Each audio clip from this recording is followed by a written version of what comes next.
wanted to run you guys through sort of the symptoms of a blown head gasket. In the background, I have a video playing of the process I took to replace a head gasket on a Subaru Forester, an EJ25, and I'll make sure to show you what the oil looks like too, because that's going to be a big thing.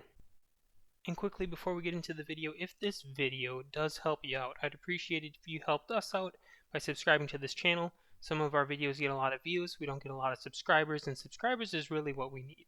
So thank you all for watching, I hope this helps. I want to emphasize the importance of keeping track of your car's fluids, because an easy way to catch problems is watching your coolant and watching your oil. And part of the reason for this is because where the head gasket is, if it's blown and leaking, there can be an exchange between the coolant and the oil where there shouldn't be. Those fluids just stay separate at all times, but if you have a blown head gasket, one can get into the other.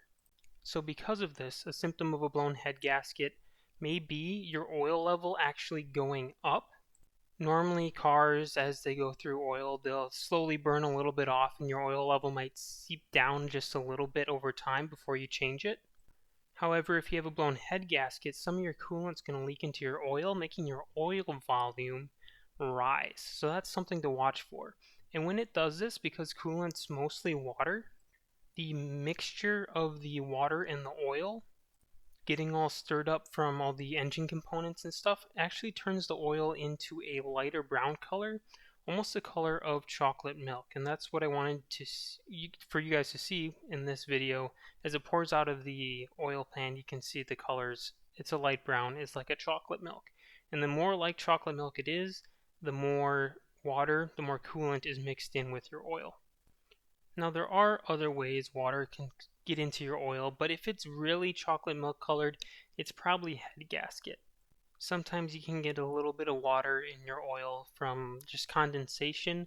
If it's really cold outside, you don't let the car warm up all the way and you only drive it for a little bit. Sometimes a little bit of water gets in the oil then, but it's normally nothing extreme like it would be with a head gasket. And now a result of losing some of your coolant to your oil is your engine can actually run a little bit hot.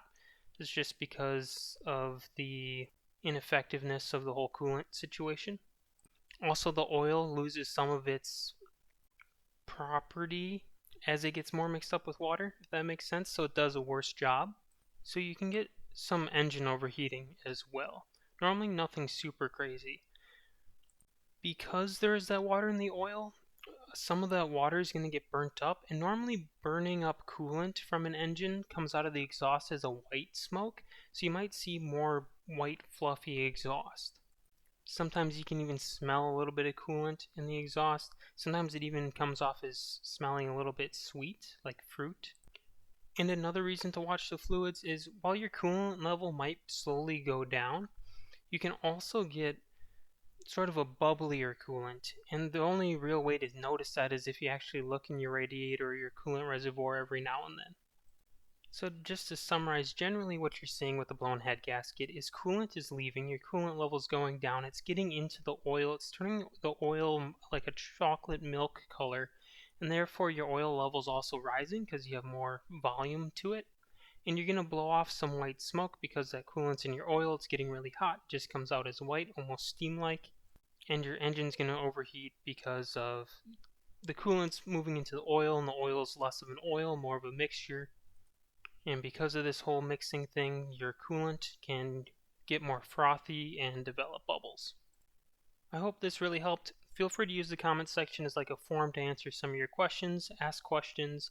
If this helped you out a lot to figure out what was going on with your car, I'd appreciate it if you helped us out a lot by subscribing to this channel. Thank you all, and good luck.